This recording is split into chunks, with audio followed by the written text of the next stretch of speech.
No, prvú vec, čo si vždy dávam po tréningu, je slice pizza z lokálnej pekárne po ceste domov.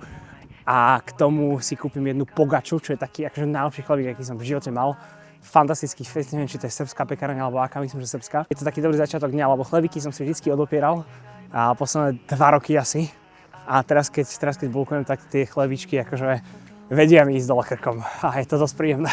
Dosť je to príjemné jesť zase. Aj keď viem, že áno, nie je to úplne najzdravšia vec na svete, džgať do seba chlieb, ale tá pogača a tá pizza ráno, akože pizza na ráno je dosť taký sen chlapca, ktorý má 12 rokov a hovorí si, že keď bude dospelý, tak si bude môcť kupovať na jedenie všetko, čo chce. A tak sa cítim, že proste začínam pizzou deň. Úžasné. No, takáto krásna salámková pizka na ráno. Po tréningu. No nezaplatenie. A tu sme pri možno, že problematike môjho stravovania. A to je síce, že kalórie si skoro vôbec nerátam, alebo teda vôbec. Netuším, koľko toto môže mať, ale proste jem veľa. A takú mám logiku, že keď jem viac ako doteraz, tak by som mal asi pribrať. Aj priberám. Možno by som mohol jesť menej a priberal by som efektívnejšie, ale niekedy si treba aj užiť. No, čiže raňajky sú vždy postavené na vajciach. Tak ako aj iné veci, ktoré sú postavené každé ráno na veciach, že? Čiže vždy je to 5 vajec a potom okolo toho sa variuje. Variuje je možno silné slovo, ale sú okolo toho 2 až 3 variácie. Dnes si robím moju najčastejšiu variáciu a to sú vajcia, avokádo, parmezán a k tomu si dnes dávam aj trošku prošutka a všetko to zajedáme úžasnou pogačou z pekárne. Takže to je plán na dnes. A kajkosové raňajky, tiež na drevenej doske, dnes šumčička. Paradajky, aj zelenina bola. No sú teda moje raňajočky. Máme tu prošutko, parmezán, vajíčka, avokádo a teda pogaču. A jediné 2 rozdiely medzi tým, keď som v kate a keď som v bulku, je, že dal by som si len polovicu avokáda, keby som bol v kate. Nedal by som si chlebík, nedal by som si prošuto a jedol by som to ako psychopat s čučoritkami, čo je akože podľa mňa úplne kriminálne. A sú to normálne plnohodnotné chlapské raňajky. Dobrú chuť. Všetko musí ísť to už naraz.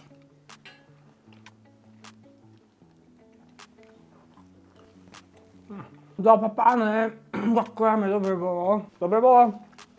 Čo? Môj pubertálny syn sa so mnou nechce rozprávať už, odkedy som mu kúpil iPhone. Dobre bolo? Super, ďakujem moc. No. A samozrejme za každým jedlom musí prísť jedno jablčko. No a ráno ukončíme suplementami, probiotika, gut health a podobné kokotiny. Zinok, omega 3, magnézium, jedno a druhé.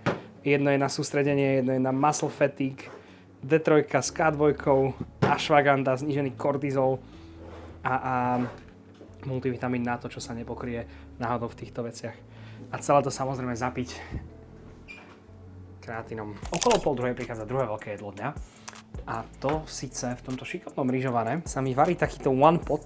Nevyzerá to úplne najlákavejšie, chápem, ale je to veľmi, veľmi jednoduché. Lebo vlastne všetko nahádžem do jedného kotlíka a tým, že väčšinou cez deň nemám kopec času na to, aby som si tu vyberal nejaké komplikované recepty, tak tam proste hodím kurča, fazulu, brokolicu, huby, rýžu, zalejem to sojovkou a mám fantastické risotko za 20 minút nič nerobenia. V podstate len to tam všetko nahádzať na kraje a môžem papať. A kým mi to vychladne, tak ešte aj umiem riady, čiže úplne efficiency na najvyššom leveli. No a toto je potom finálny výsledok.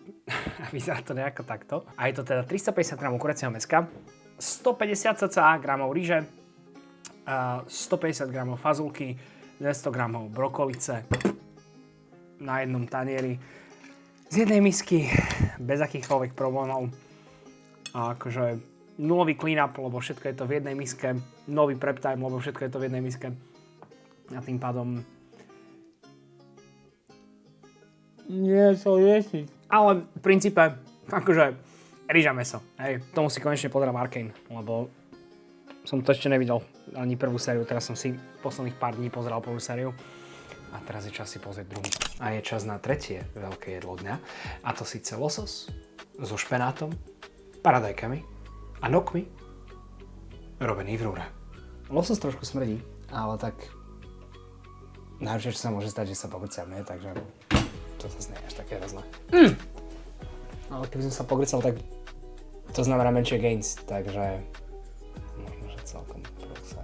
Takto to vyzerá nerozmiešane ešte. A teraz sa to všetko zmieša do takej emúzie chutí. Takej úžasnej emúzie chutí, ako sa z toho krásne ešte parí, dymí. A ten losos, ten zvuk, vieš, dúfam, že to je počuť. A je to extrémne ťažké jedlo, že po konzumácii tohto mi je vždy zľahka zle a zároveň akože veľmi dobre. A to, ako mi je z toho dobre, tak mi asi stojí za to, ako mi je z toho zle. Vždycky. Preto som si kúpil aj kolu, lebo keď si dávam toto jedielko, tak potrebujem to zmyť dole buď kola alebo kambučou, lebo jak sa to proste nedá. Tak toto je teraz naparené na seba. Úžasné. A hop sa, hej sa.